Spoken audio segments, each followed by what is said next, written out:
Paris is exactly like London, the same kind of city, big city, world city, global city, with all the talents you need, all the customers you need, and an innovation ecosystem which is brilliant. But France has had quite an ambivalent attitude towards finance over the years. I mean, Monsieur Hollande recently said that finance was the enemy. That was how he described it.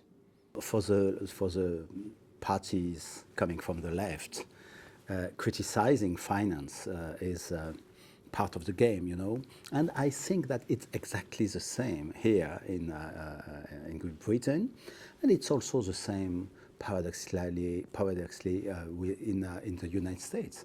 Don't forget that Mr. Trump won the election criticizing the finance sector and the bank industry. And now you have a lot of people coming from Goldman Sachs in the American government. So the question of how to deal with the finance industry is a very difficult question everywhere. What are the advantages that you think you have specifically over Germany? Because obviously Germany is going to be making a big push for London's business as well.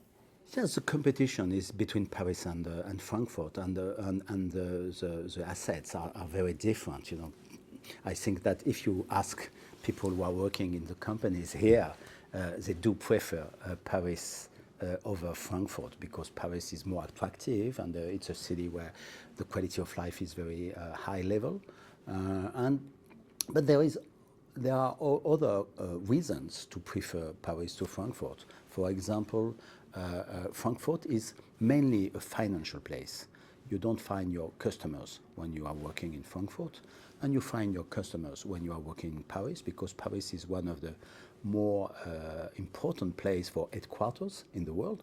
And the question also of the distance between London and Paris is, or compared to the distance between London and Frankfurt, is very important. Why is it important? Because all these companies will not leave London.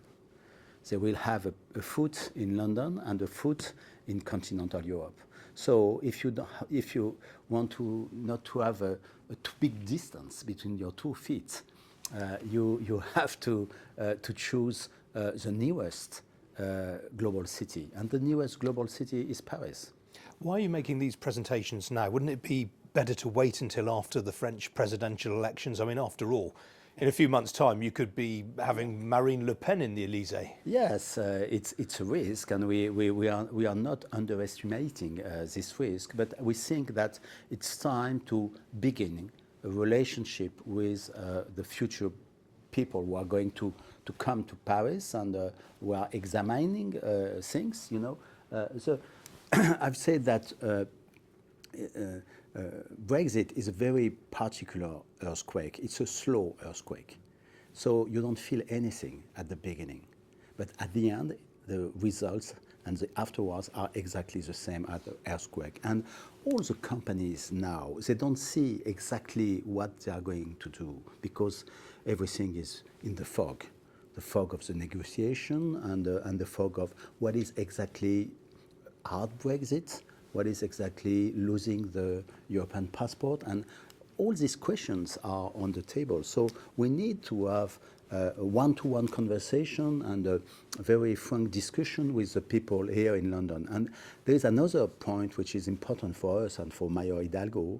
It's the good relationship with Mayor Khan and the good relationship and the alliance between London and Paris. Because the idea is not to steal business from London to put it in Paris. The idea is how we can manage a new landscape of the finance industry after the Brexit. And we have to do it hand by hand with London.